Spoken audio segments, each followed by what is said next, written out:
Okay, there's a lick, right? That's a D lick. Or is it? Ooh.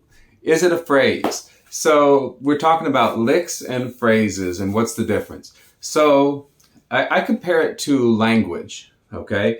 So what if I'm traveling to a foreign country? What if I'm going to Italy and I buy a book of Italian phrases to learn? And I learn enough to get through my vacation. I learn enough to ask where the bathroom is. I learn enough to say, excuse me, I've lost my luggage.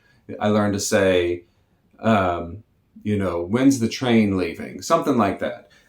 But everybody knows what the problem is with that is as soon as I say that, somebody's going to say something back to me in Italian and I will have no idea what they're saying. You say, oh, well, I don't actually speak Italian, so I don't know, do you speak English? Thankfully, thank you, Europe, that a lot of people speak English. But yeah, what do you do? So that's what learning a lick is like. I learned how to play a lick. I learned how to play something like this. Oops. Okay. And that's great. It's like, wow, that sounds really great. That sounds like bluegrass. Let's jam. Oh. Okay, but that lick, what else do you do? Now I'm speaking bluegrass to you. We're jamming and, where do I play that?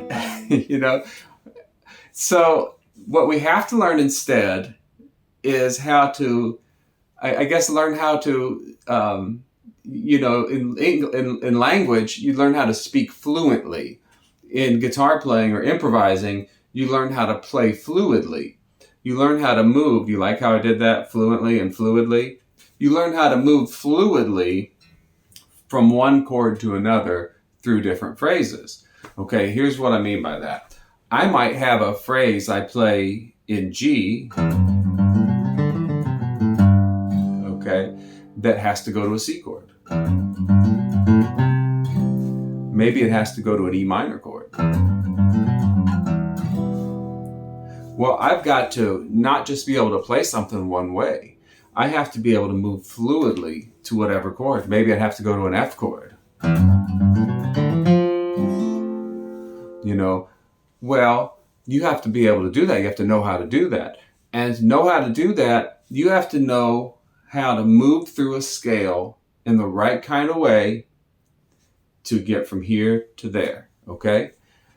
So that's one thing. So what I'm doing right now is I'm teaching a class that's called Beyond Licks, is to teach people how to go from a lick-based approach, which I teach that every once in a while, on how to play licks. It's a good thing. To how to go past that, where you can fluently move through a scale and have a bluegrass sound. And that's the trick. Yes, I can play a scale, but does it sound like bluegrass? How do I play a scale and make it sound like bluegrass? Well, I'm going to show you how to do that in this class. Okay? And then how do I get this bluegrass blues sound, that so many people use? There's a fiddle tune sound, something like this. Okay, that's a certain sound. Sounds like a traditional flat-picking guitar. Sounds like maybe it came from Doc Watson. It's sort of Doc Watson-ish. How do I move from that into this bluegrass sound that's more like this?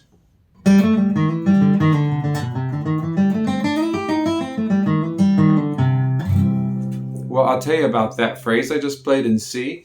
There's one movement that I did with the flat third, where I went up and down with the flat third to make that sound. I'm going to show you how to do that in this class, and we're going to have different exercises on how to do that. And then how do I get this blues sound? Like I hear Tony Rice playing what I would call a blues sound, Well, I'm going to show you how to do that. And you think, well, isn't this just learning more licks? So what we're doing instead of licks is learning how to move through the scales and learning different movements that you can make within the scales to get these different sounds. I've broken this up into a 3-week class. Anybody can do this. And it doesn't have to be done fast. Everybody thinks bluegrass is fast. Bluegrass doesn't have to be fast. There's been tons of bluegrass recorded slow. We can do slow songs. We can do the same type of movements on a slow song.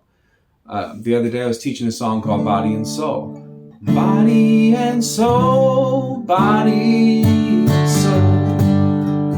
That's how she loves me, with body and soul.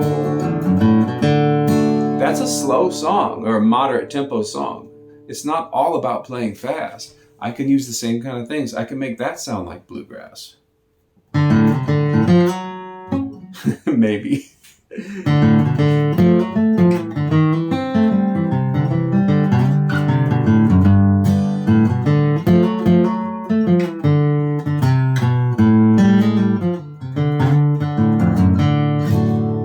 You know, that's a bluegrass sound. So if you're interested in learning how to make those kind of movements, learn how to move through the scale in those kind of ways to get that kind of sound, this is the class for you. You can use this to arrange. You can use it to improvise.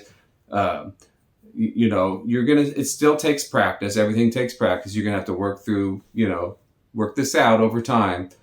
But we split it up over 3 weeks so that, you can build up to this. So it's a good class. Check it out on the website, andyslessons.com. And thanks a lot. Have a great day.